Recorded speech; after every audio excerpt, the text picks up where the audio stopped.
자, 먼저 여러분 이 노란색 띠는 알고 계시죠? 예, 조선 전기와 조선 후기로 나누는 그 분기점이 된다라는 걸 기억하시면 되고요.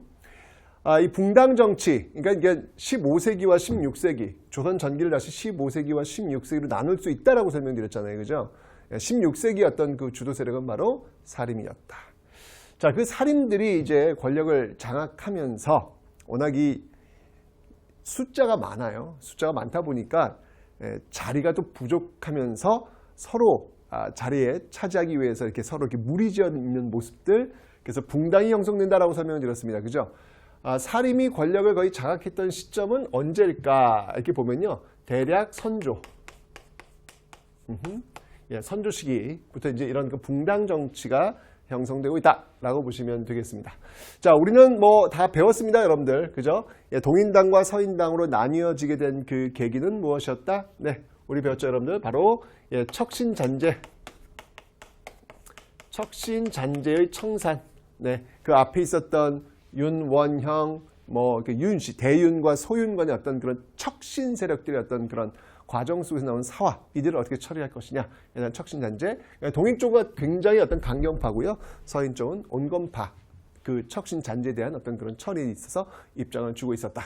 자, 그 다음에 여러분들 김효원과 심의겸 알고 있죠, 여러분들? 네, 바로 이조전랑, 이조전랑 인사권을 쥐고 있으니까 이 이조전랑을 누가 차지하느냐에 의해 가지고 이제 결국 동인당과 서인당으로 나뉘게 된다라고 설명드렸습니다. 여기까지 배웠죠, 여러분들?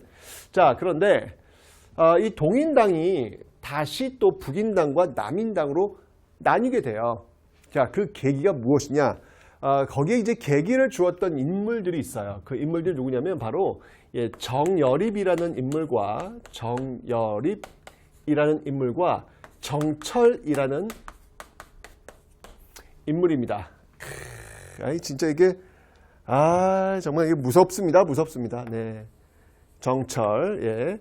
기축옥사라고 하는 단어를 하나 일단 좀 기억을 좀 해놓으세요. 설명드릴게요. 자, 이 정여립이라고 하는 인물은요, 원래는 서인 쪽이었어요. 그러다가 당을 옮겨요. 그러니까 붕당에서 자신의 당을 내려놓고 다른 당으로 간 거예요. 동인당으로 간 거예요. 그러니까 이 서인당 쪽에서 이 정여립을 바라보는 시선이 좋을까 안 좋을까? 어찌 본다면 서인 쪽에서는 배신자잖아요. 그죠? 안 좋겠지. 뭔가 건수를 노리고 있었을 것 같아. 그런데 이 정여립이 자신의 어떤 그 고향으로 가가지고 아마도 그 마을 사람들을 모아놓고 무술 연습을 한 것 같아요. 심신을 수행하기 위한 무술 연습. 뭐 이런 거 했던 것 같아요. 그런데 이게 역모로 걸립니다. 이 정치라는 게 참 그래요, 여러분들. 뭔가 어떤 꼬투리 하나 잡으면 그걸 갖고 그냥 물고 늘어지면서 끝장을 보려는 어떤 그런 모습들이 있잖아요. 이건 이 당시에도 있었다라는 겁니다. 그러니까 서인이 옳았구나. 건수 잡은 거예요. 그래서 바로 이 배신자라고 생각했던 이 정여립이 그 무술훈련을 하고 있으니까 이거야말로 바로 역모를 꿈꾸고 있는 것이다 라고 하면서 공격을 해야 되는 겁니다. 자, 이러면서 이 정여립과 이 동인들을 몰아붙이는데 앞장섰던 인물이 누구냐면 바로 정철이라는 인물이에요. 정철 여러분들 문학 시간에 배우셨죠? 송미인곡, 삼미인곡, 관동별곡. 그 정철, 그 문학 그 정철이 이정철이냐고요? 네, 이정철이에요. 맞아요. 똑같은 사람이에요. 근데 이 국어 쪽, 문학 쪽에서는 정철은 정말 이 어떤 이 문학의 어떤 그 거두, 대단하다. 뭐 이런 어떤 느낌이잖아요. 그죠? 너무 아름답게 글을 잘 쓰니까 관동별곡 같은 잘 쓰잖아요. 그런데 역사 쪽에서 정철은요, 정말 이 손에 피를 철철 묻혔던 그런 인물. 여러분들 이 기초국사가 어떤 거냐면 그 앞에 있었던 여러분 사대 사화 있죠. 무갑 기열. 그 4대 사화 때 죽어나갔던 선비들 보다 4대 사화 다 합친 숫자보다 바로 이 기초국사를 통해서 제거했던 정철이 죽였던 사람들이 더 많아요. 와, 비정하죠, 여러분들 정치란. 그래서 이 정철 기초국사 요거 이제 기억해 주세요. 그러면서 이제 동인제 물러나게 되는 것이죠. 이 동인들을 그러면 어떻게, 그러니까 이 동인제 공격을 받았단 말이에요. 그러면서 이 정철이, 그러니까 이 서인이죠, 서인이 써드릴게요. 여기 서인입니다. 정철은 이 서인이 결국은 권력을 장악하게 되는 겁니다. 그런데 자, 이렇게 서인이 권력을 장악하는 과정 속에서 선조가 좀 독특한 분이잖아요, 이분이. 그러니까 어떤 그 자기 우월감이라고 할까? 예. 자기보다 좀 인기가 좋고 좀 이렇게 존경받을 싫어하잖아요. 이순신 장군이 그것 때문에 굉장히 좀 이렇게 많이 화를 입으신 거 아닙니까? 선조가 그런 임금이잖아요. 근데 이 정철이, 이렇게 권력을 장악했던 정철이 선조에게 건저의 사건이라는 것을 올리게 됩니다. 건저의 사건. 자, 건저는 뭐냐면 세자책봉이에요, 세자책봉. 세자책봉을 해야 되지 않겠습니까? 너무 당연한 거야. 왕이 있으면 그 세자책봉 해야 될 거 아니에요. 너무 당연한 걸 정철이 한 거야. 근데 이 선조가 독특하신 분이잖아요. 열받은 거야. 뭐야? 나 아직 젊은데 뭐 나 그만두란 얘기야? 기분 나쁜데? 라고 하면서 결국 이 서인이 그것 때문에 몰락하게 됩니다. 이 서인들, 예전에 이 동인을 그렇게 공격해댔던 이 서인들을 어떻게 처리할 것이냐에 따라 가지고 동인이 다시 북인당과 남인당으로 나뉘는 거예요. 북인은 이 서인을 완벽히 그냥 완벽히 없애버리자. 반면에 남인은 정치는 그렇게 하는 거 아니다. 온건파가 되는 거예요. 예, 그러면서 북인당과 남인당으로 나뉘게 되는 어떤 그런 모습들. 하지만 이제 이 전쟁이 터지면서 이 북인 쪽이 광해군 쪽과 연결이 돼요. 예, 굉장히 강성한 어떤 그런 입장들이었거든요. 그래서 광해군 쪽으로 연결이 되고 있더라라고 하는 거. 자, 이 과정 속에서 이 광해군이 펼쳤던 외교 정책 뭐가 있냐면 중립외교. 이건 제가 다음 시간에 외교 파트에 다시 한번 설명을 드릴 거예요. 그러니까 명나라와 후금 사이에서 중립을 지켜야 된다라는 중립외교를 펼쳤던 인물이 바로 광해군이고요. 그리고 공납의 폐단, 박납의 폐단 이걸 시정하기 위해서 특산물 내는 거 이거를 쌀로 내도록 하는 대동법이라는 걸 시행해요. 탁월합니다. 예, 이런 어떤 그 외교라든지 그다음에 경제라든지 이런 정책들이야말로 이 광해군 시대를 빛나게 해주는 그런 어떤 모습들이다라고 볼 수 있어요. 그런데 이제 이렇게 좋은 것만 있느냐? 그건 아니에요. 게다가 이 광해군의 어떤 그 도덕적인 어떤 문제까지 또 연결이 됩니다. 왜냐면 이 선조가 사실 광해군은 적자, 그러니까 중전, 직접 그 원다시 원이 아니에요. 원다시 원이 아닙니다. 그러니까 항상 이 광해군은 자기 자리에 대한 어떤 컴플렉스가 있었어요. 그런데 이게 웬일이야? 선조가 어린 신부를 맞이해가지고 아이를 낳아요. 그 아이가 바로 영창대군입니다. 이 영창대군이야말로 원래 왕위 계승자의 1번 타자가 되는 거예요. 그러니까 광해군이 굉장히 스트레스를 받겠죠. 결국은 어떤 일이 벌어지냐면 영창대군을 죽여요. 자기의 어떻게 보면은 이복 동생입니다. 이 영창대군을 죽입니다. 그리고 영창대군의 어머니 광해군의 계모라고 볼 수 있겠죠. 예, 그게 바로 인목대비입니다. 이 인목대비를 폐위를 시켜요. 인목대비를 폐위를 시킵니다. 근데 어쨌거나 어머니예요, 어머니. 그 어머니를 지금 폐위시킨 거야. 가둬버린 거야. 이거는 여러분 조선시대 때 그 효를 중시하는 조선시대 있을 수 없는 일이 있을 수 없는 일. 결국 이제 이런 어떤 후폭풍 속에서 결국 이 서인들이 중심이 되어가지고 들고 일어납니다. 예, 그 사건이 무엇이다? 그 사건이 바로 인조 반정이더라. 인조 반정에 의해서 결국 이 광해군 북인 정권은 무너지게 됩니다.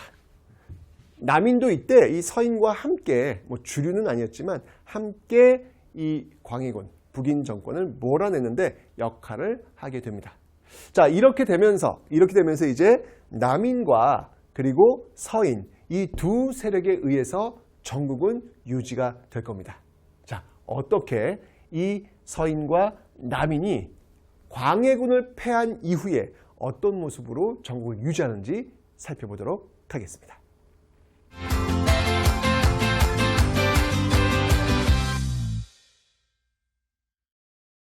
자, 이 서인과 남인 이 두 세력이 지금 남았단 말이에요. 광해군을 물러내고 인조 정부를 세웠습니다. 그러면서 이제 다음 주에 배울 거예요. 이 당시 어떤 그 서인의 어떤 친명 배금 정책. 왜냐하면 광해군의 이 후금과의 어떤 중립에게 불만이 많았잖아요. 그래서 아주 명확하게 명나라 깃발을 흔들면서 명나라의 줄을 대지요. 결국 그것 때문에 후금이 쳐들어왔고 후금의 이름을 바꾼 청나라 또 쳐들어오면서 호란을 겪게 됩니다. 자, 그 호란한테 끌려갔던 복림대군, 둘째죠, 둘째. 이 복림대군이 이제 왕위에 오른단 말이에요. 그 왕이 누구냐면 효종입니다. 효종. 자, 근데 효종이 죽어요. 효종이 죽으면서부터 이제 문제가 발생합니다. 지금 우리는 서인과 남인당 두 당이 남았다고 설명드렸는데, 이 효종이 죽게 되면서 벌어지게 되는 모습들, 그 모습들이 뭐냐면 바로 이 예송이라는 거예요. 예송 논쟁이다라는 겁니다. 자, 이 예송 논쟁이라 하면 요거는 이제 어느 왕 때냐면 주로 현종 때.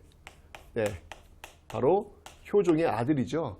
현종 때 보여지는 모습들인데, 이 예송 논쟁 같은 경우에는 쉽게 얘기하면 상복을 어느 정도 입느냐에 따라서 지금 나오고 있는 어떤 그런 논쟁이에요. 자, 무슨 말인지 설명드릴게요. 여기 지금 핵심은 뭐였냐면 그 앞에 여러분들 그 효종의 아버지 누구? 인조라고 제가 설명드렸죠. 인조 반정을 통해서 왕이 올랐으니까 그 인조가 또 어린 신부와 결혼을 해요. 예, 그 어린 신부가 자이대비인데 이 어린 신부가 효종보다 나이가 더 어려요. 이거 원래 효종의 어머니, 그러니까 계모죠. 계모인데 어린 신부다 보니까 효종보다 나이가 더 어려. 엄마가 나이가 더 어린 셈이 되는 거야. 그 계모가. 이렇게 되면서 이제 문제가 발생합니다. 어떤 문제가 발생하냐면 그 어린 신부, 그 효종의 어머니죠. 진짜 어머니 아니고 계모. 그 자이대비가 젊으시니까 일찍 돌아가질 않으시는 거예요. 이런 문제 발생하는 겁니다. 자, 이러면서 이 자의대비, 예, 바로 효종의 어머니 그리고 인조의 아내라고 할 수 있겠죠. 이 자의대비 상복에 대한 착용 기간, 요게 이제 이슈가 되는 거예요. 요게 이슈가 되는 거예요. 상복을 얼마 입어야 되느냐, 요게 이제 이슈가 되면서 벌어진 게 바로 전례, 말 그대로 예법인데 예법. 어떻게 얼마만큼 옷을 입어야 되느냐라는 거예요. 자, 볼게요. 먼저 효종이 죽어요. 효종이 죽었습니다. 네, 효종이 죽었는데 그의 어머니 이 자이대비는 아직 안 죽은 거야. 왜냐면 제가 얘기했잖아요. 효종은 나이가 어리다고요. 그죠? 아직도 그냥 건강합니다. 자, 이러면서 이제 문제 발생한 겁니다. 과연 이 어머니 자이대비는 아들이 지금 죽었잖아요. 지금 형식상 아들이잖아요. 아들이 죽었을 때 상복을 얼마 동안 입어야 되느냐는 거예요. 원래요, 첫째 장남이 죽으면 엄마는 상복을 3년 입게 돼 있어요. 근데 장남이 아닌 아들이 죽으면 1년만 입으면 돼요. 그러니까 이 당시에는 장남과 그 밑에 있는 아들과의 이 차이와 차별은 엄청났거든요. 달라. 이게 보여지는 거예요. 그러니까 어머니가 만약 장남이 죽었으면 3년 입어야 되는 것이고, 그리고 장남이 아니면 1년 이렇게 입는단 말이죠. 자, 근데 문제는 뭐냐면 효종은 인조의 첫째 아들이다? 아니에요. 첫째 아들은 지금 소현세전 지금 갔다 와서 결국 죽었단 말이에요. 그래서 이제 둘째 복림대군 효종이 지금 왕이 오른 거 아닙니까? 이 둘째가 죽었을 때 그럼 상복을 어떻게 입어야 되느냐? 여기에 따라서 논쟁이 붙는 거예요. 바로 남인당과 서인당 두 사이에 이제 붙는 것이죠.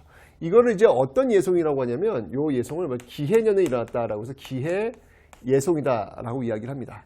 자, 이 기해 예송에서 이 남인 쪽 빨간색 라인이죠. 이 남인 쪽은 뭘 주장했냐면 아무리 둘째지만 그래도 왕인데 왕은 좀 스페셜한 거 아니냐?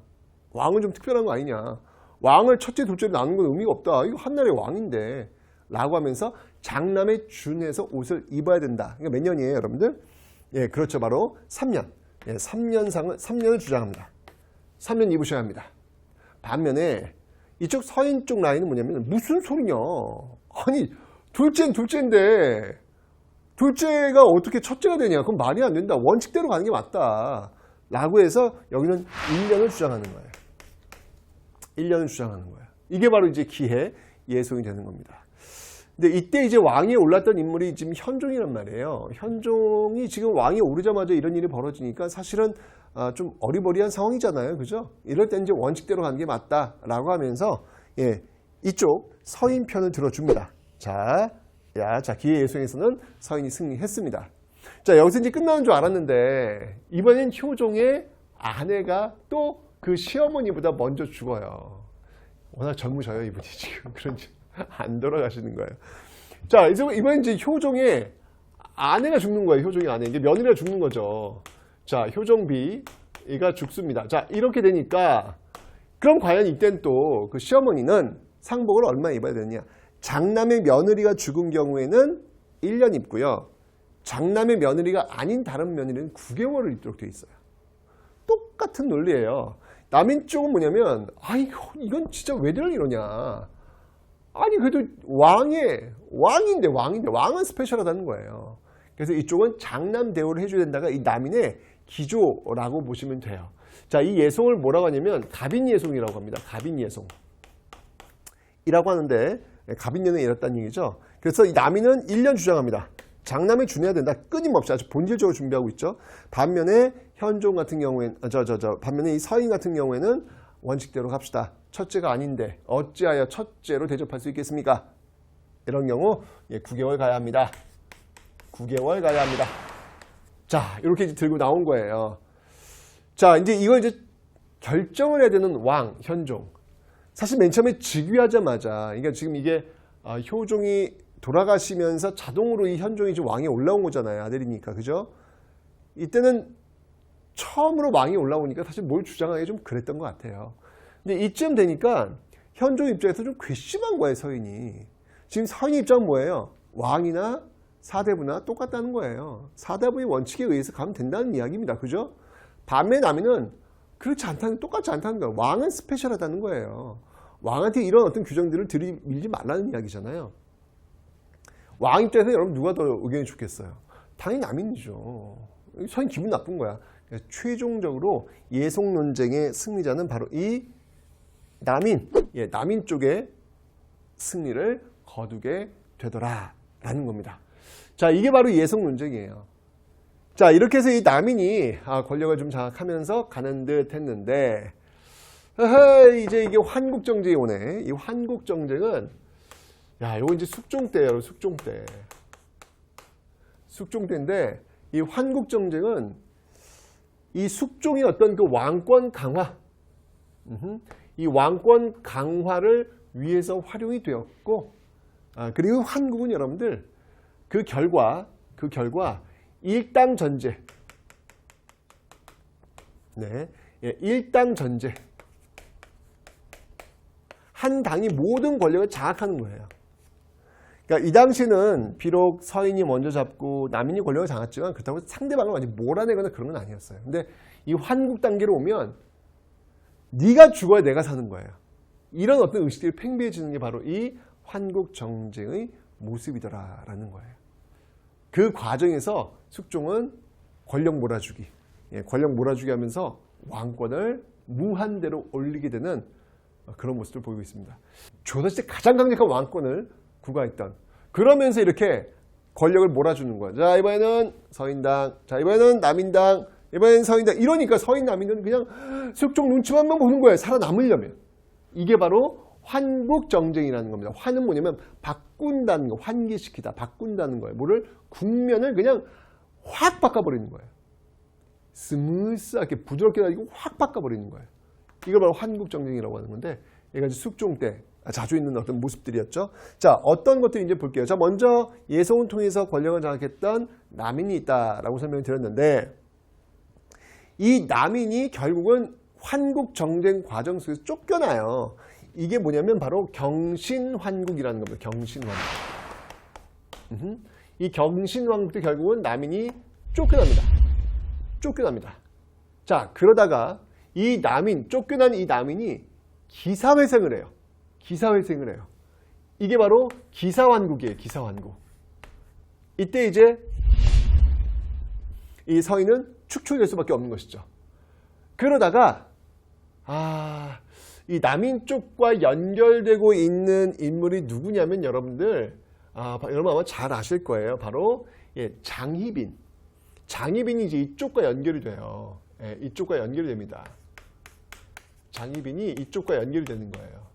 여러분 잘 아시죠? 결국 장희빈은 쫓겨나서 사약 먹고 죽게 되는 어떤 그 모습들 아시잖아요. 그게 뭐냐면 바로 이 갑술환국이라는 거예요. 갑술환국. 갑술환국 때 결국은 이 남이는 완전히 축출되면서 이제 끝나요. 여기서 남이는 이제 사라지는 거야. 예, 남이는 실제의 어떤 역할을 못하는 아주 쪼그라드는 모습으로 그냥 거의 소멸되다시피 하는 것이죠. 이러면서 최종적 승리자는 바로 이쪽 서인이 갖게 되는 겁니다. 환국정쟁의 어떤 그 모습이에요. 경신왕국, 기사왕국, 갑술왕국, 최종적 승리자는 서인이 되는 겁니다. 자, 이제 서인만 남았네요. 예, 동인 서인 쪽에서 이제 서인만 남았네요. 이게 사실은 조선 16세기부터의 어떤 그 역사의 주도 세력이라고 본다면 서인계열이에요, 서인계열. 예. 자, 그런데 갑술왕국 이후에 여러분들 이 서인이 다시 또 나뉘어집니다. 어떻게 나뉘어지면 노론과 소론으로 나뉘어져요. 노론하면 이제 뭐 노장파, 소론하면 소장파 이런 느낌 오시죠? 노론 측은 어느 쪽을 지금 다 바라보고 있냐면 여러분 왕이 있잖아요, 왕. 그죠? 이 왕, 그 이후에 나온 왕이 경종과 영조인데 노론 쪽은 영조를 지지하고요. 소론 쪽은 경종을 지지합니다. 경종은 바로 장희빈의 아들이에요. 이렇게 지금 지지하고 있는 어떤 그런 모습들을 보이고 있는데 결국 경종이 오르죠. 왕이 오르죠. 그래서 소론이 이기는 듯 했어요. 그런데 경종이 좀 일찍 죽습니다. 간장과 게, 게장과 감이죠. 예, 게장과 그 감을 드시고 돌아가셨다고 하죠. 근데 그 게장과 감을 처방해 준 인물이 바로 연인군. 나중에 이제 영조. 예, 그래서 이 영조가 경종을 죽였다. 이게 영조가 왕위에 올라왔을 때 끊임없는 아킬레스건으로 영조의 발목을 잡게 됩니다. 네, 이러면서 이제 영조 때 난도 많이 벌어져요. 뭐 이인좌의 난 뭐 이런 게 막 벌어진 이유가 바로 이런 데서 나오는 거예요. 어쨌건 간에. 하지만 결국은 경종이 죽게 되면서 그의 동생 영조가 왕위에 결국은 오르게 되죠. 결국 이제 노론 쪽이 그 이후 시대를 또 지배하게 된 어떤 그런 모습들을 보이고 있는데 어쩌니 숙종 이 시기에 보여진 이 과정 속에서 너무 안 좋은 모습들이 너무 많이 나온 거예요. 이건 아닌 것 같다. 이 정치 이렇게 하면 안 되겠다. 라고 해서 그 뒤에 나오는 왕 영조와 정조 때 펼쳐졌던 그 정치 형태를 우리는 탕평정치다라고 이야기하는 거예요. 탕평정치. 자, 과연 환국정쟁, 예속논쟁과 환국정쟁으로 한번 큰 아픔이 있었죠. 그죠? 특히 이 환국정쟁 같은 경우는 일본에서 당파 싸움이라고 아주 이야기한 대표적인 그런 부분들이기도 하거든요. 자, 이 문제점들을 그럼 어떻게 해결할지 영조, 정조의 활약을 한번 보도록 하겠습니다.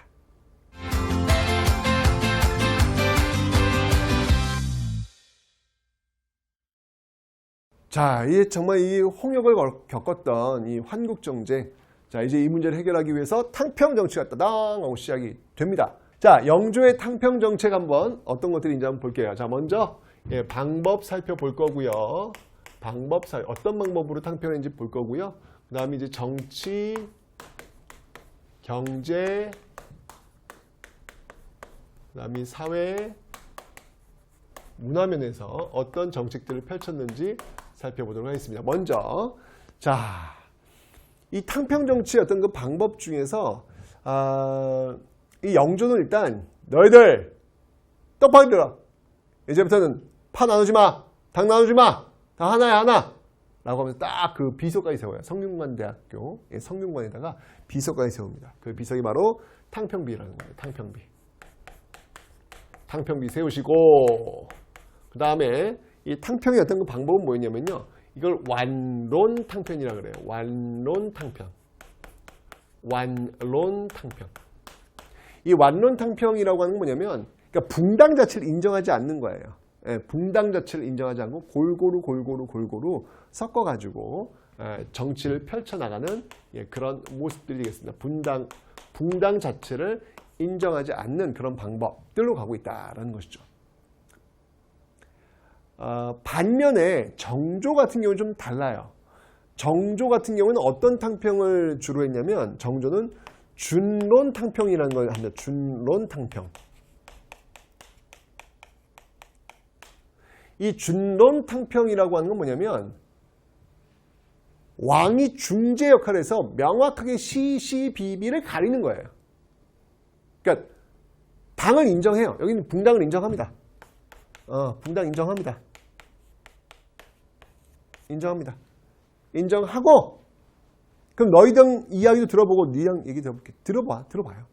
들어보고 너가 맞아 라고 왕이 심판의 역할을 해주는 거야.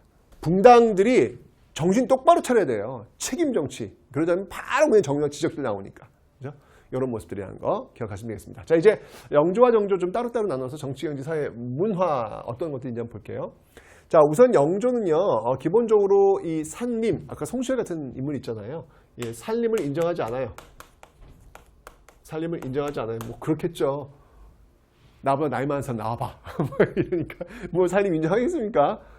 어른, 이 산림이란 그 유학 계열의 그 당계열의 어르신인데 이미 그 어르신이 할아버지야, 영조는. 그러니까 이게 인정되지 않는 거예요. 그리고 그 서로 그 끼리끼리 모여있는 그 서원. 옛날에 서원은 인재 양성에 굉장히 중요한 도량이 되었는데 이제는 아니죠. 이제 오히려 역기능을 작용하고 있는 것이죠. 서원을 정리하는 모습들 있습니다. 이 서원 정리 같은 경우 여러분 나중에 흥선대원군 때, 네, 흥선대원군 때도 여러분들이 아마 이제 만나시게 될 겁니다. 기억하시면 되고요. 그 다음에 이조 전랑 있죠. 이조 전랑 때문에 왜 붕당도 나뉘고 서로 인사권을 갖고 있는 난리가 났잖아요. 그래서 전랑의 권한을 힘을 빼요. 약화시키는 어떤 그런 모습들, 그리고 개혁을 주도하기 위해서 경국대전의 속편이라 할 수 있는 속대전을 단행하는 모습들이 나타나고 있더라. 경제에선 여러분들 이 균역법이라는 걸 시행합니다. 이거 나중에 제가 설명드릴 거예요. 균역법은 뭐냐면 옛날에 이제 군대를 안 가는 방법이 있었어요. 포를 내면 군대를 안 가요. 1년에 2필 정도. 근데 이 균역법은 뭐냐면 1년에 2필이 아니라 1년에 한 필만 내도록 하는 거예요. 와우. 1년에 한 필. 50% 세금을 깎아주는 거예요. 어마어마한 거죠, 여러분들. 그죠? 이런 것들을 통해서 감면 정책을 통해서 백성들이 좀 더 잘 살 수 있도록 도와주려는 어떤 그런 모습들이 있더라라는 거 봐주시면 되고요. 그 다음에 사회적인 면에서 뭐가 있냐면요. 이때 여러분들 이 영조가 했던 방법 중에 하나가 대표적인 게 바로 이때 그 청계천. 네, 지금 서울에 여러분 청계천 있잖아요. 예, 이 청계천 준설 작업을 이 영조가 합니다. 청계천 가시면 여러분 영조 떠올리셔야 돼요. 예, 그 청계천 물길 뭐 이런 것들을 맨 처음에 정리했던 왕이 영조입니다. 영조. 그 다음에 신문고. 예, 신문고를 다시 부활시킵니다. 신문고. 왜냐면 이 신문고는 여러분들 왜 태종 때부터, 태종 이방원 때부터 출발했잖아요. 그죠? 태종 이방원 때부터. 이제 이거 유명무실했던 걸 다시 복원시키는 모습들이 있더라라는 거 기억하시면 되고요. 그 다음에 사형수. 사람을 죽이는 거는 정말 신중해야 됩니다. 그래서 함부로 죽이지 마라. 삼심제. 3번은 보자. 3번은. 한 번 보고 사형, 또 한 번 보고 사형, 또 한 번 보자. 예, 이렇게 해서 사람의 목숨이 중요하니까 보자라는 사형 삼심제를 또 시행하고 있는 모습들도 있죠. 문화적인 면에서는요. 국가적 사업으로 백과사전 작업을 단행합니다. 이게 바로 동국이 이제 우리나라예요. 예, 문헌비고. 와우. 이 동국 문헌비고 같은 경우에는 어마어마하게 방대한 국가적 작업이라서 이게 정조 때까지, 네, 정조 때까지 쭉 이어지는 어떤 그런 작업이다라는 거 봐주시면 되겠습니다. 됐죠?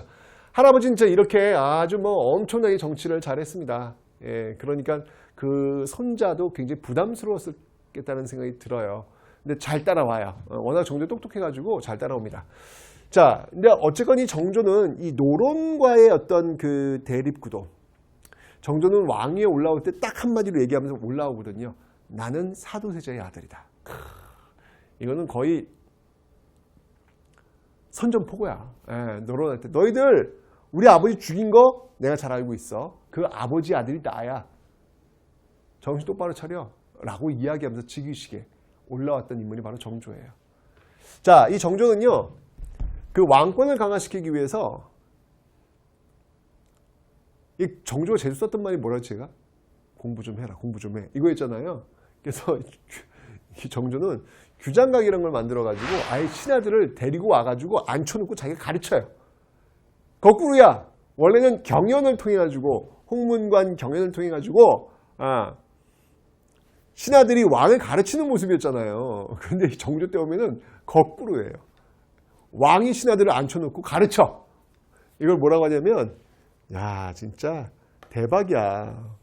정말 특이한 왕이 등장한 거예요. 이걸 바로 초계문신제라는 겁니다. 초대 데려온다는 이야기예요. 그리고 계도 계몽시킨다는 이야기예요. 누구를? 신하들을. 정말 대단하다라는 생각이 듭니다. 얼마나 똑똑하면 이럴까라는 생각이 듭니다. 그래서 규장각 초계문신제 있고요. 그리고 자신의 힘이 필요했던 거예요. 군사력. 그래서 장용령이라는 군사력을 또 확보하는 모습들, 그리고 할아버지에 이어서 또 법전은 또 대전 통편이라는 법전을 만들고 있습니다. 여러분 이 법전은 키워드가 되니까 꼭 기억해 놓으셔야 돼요. 성종 때 경국대전, 영조 때 속대전, 그리고 정조 때 대전 통편, 그리고 나중에 흥선대원 대전 회통까지 이 네 가지는 꼭 여러분이 기억을 좀 해 놓고 계시면 좋겠습니다. 됐죠? 자, 정치면에서 어떤 이런 모습들이 있었고요. 그 다음에 경제 볼게요. 경제에서 뭐 정조하면 역시 뭐니 해도 신해 통공이죠. 신해년에 모두 통하게 한다. 이건 뭐냐면 여러분들 바로 시전 상인들의 특권이 있었어요. 예, 시전 상인들의 특권. 시전 상인 종로에서 독점적 판매권을 갖고 있는 상인들입니다.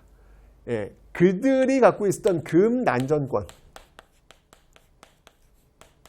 즉 독점권을 갖고 있어가지고 자신들이 그 가게 앞에서 리어카 끌고 와가지고 이렇게 장사하는 거 몽두를 패가지고 막 쫓아낼 수 있는 권한이 있었다는 얘기예요. 그래서 금한다는 얘기예요. 난전, 어지럽게 이렇게 가게를 펼쳐놓는 것을 금할 수 있는 권리가 있었어요. 조선 후기에.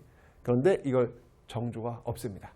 그러니까 정조는 뭐냐면 특권을 주지 않겠다는 거예요. 말 그대로 신해년에 통공, 누구에게나 다 장사할 수 있는 권리를 주겠다라고 하는 신해년 통공을 밝히고 있는 모습들. 정조가 추구했던 사회는요, 반칙과 특권이 없는 사회. 이걸 지금 정조가 추구하고 있구나라는 것을 보여주고 있습니다. 됐죠?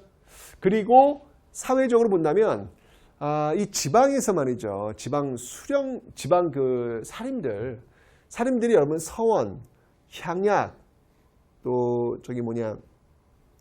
유향소 이런 걸 갖고 권력을 강화시키고 있잖아요. 그래서 할아버지 서원은 정리시켰고, 그 다음에 이제 이 사회면에서는요, 이 선조가 또 이 향약이 있죠, 향약. 이게 사실은 이 살인들이 농민들을 통제하는 어떤 그런 권한으로 활용되고 있는 건데, 이 향약을 어떻게 하냐면, 네, 바로 수령이 컨트롤하도록 합니다. 수령이. 사림이 아니라 그적사. 수령은 여러분 왕이 파견한 자신의 오른팔이에요. 그 수령이 향약을 컨트롤하도록 만들고 있다. 그러니까 지방에 대한 어떤 그 통제까지도 이 정조가 지금 하려는 모습들을 여러분들 느끼시면 되는 겁니다. 됐죠? 그리고 동국 문헌피고 쭉 나오는 거 계속 하고 있고요. 네, 그리고 이 당시에 그 동문휘고라는 게 있어요. 동문휘고.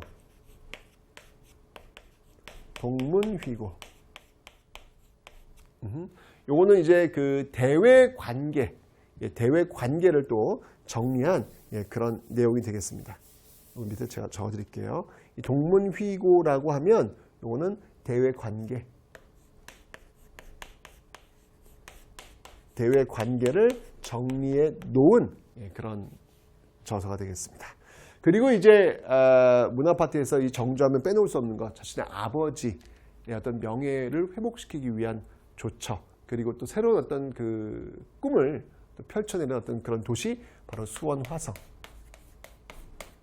이 수원화성은 제가 문화파트 다시 한번 설명을 드릴 예정입니다. 이 수원화성을 건축하는 그런 모습들이 있더라라고 하는 거 여러분 기억하시면 되겠네요. 됐죠? 자, 이렇게 해서 정말 이 정조, 영조 이 시대에 정말 그 환국으로 정말 좀 많이 어려웠던 이 모습들을 다시 한번 되찾게 되는, 다시 한번 중흥기를 되찾게 되는 그런 모습들인데, 자, 1800년에 이 정조가 죽습니다. 죽게 되면서 이때부터 이제 순조, 헌종, 철종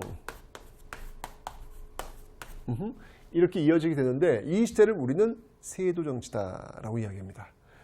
세도정치란 이 소수 가문에 의해서 권력이 좌지우지되는 그런 모습들을 보이고 있는 건데 대표적인 어떤 이 소수 가문이라 하면 바로 안동 김씨와 그다음에 풍양조 씨, 안동 김씨와 풍양조 씨를 예로 들 수 있습니다. 이들이 권력을 다 좌지우지하는 거예요. 어디에서? 비변사. 임진왜란 이후에 그 권력이 비례되잖아요. 그 비변사를 장악하고 그리고 오군영, 군사력, 오군영을 장악하면서 얘들이 모든 걸 다 하는 거예요. 자, 이때 어떤 그 부작용들이 발생하냐면 바로 이 매관매직. 관직을 돈을 주고 파는 거야. 이러면 이건 끝난 거예요, 이거는. 이렇게 되면. 그 관직을 돈 주고 샀어. 그럼 돈 주고 쓰면 돈을 뽑아낼 거 아니야. 그러면서 농민들을 쥐어짜는 거예요. 당연히 이 매관매직의 어떤 이 폐해 속에서 나온 게 뭐냐면 바로 자연스럽게 삼정의 문란이 벌어질 수밖에 없는 것이죠. 자, 삼정이라 하면 무엇이냐면 전정. 요거는 이제 토지와 토지세와 관련된 겁니다. 토지세. 그 다음에 이제 군정. 요건 이제 그 역과 관련된 거예요. 군역. 그 다음이 환곡. 환곡이라고 하는 거는 이거는 이제 그 빈민구율제도죠. 봄에 곡식을 빌려주고 가을에 갚도록 하는 건데 이게 지금 고리대가 되면서 엄청난 문제가 발생하게 되는 거예요.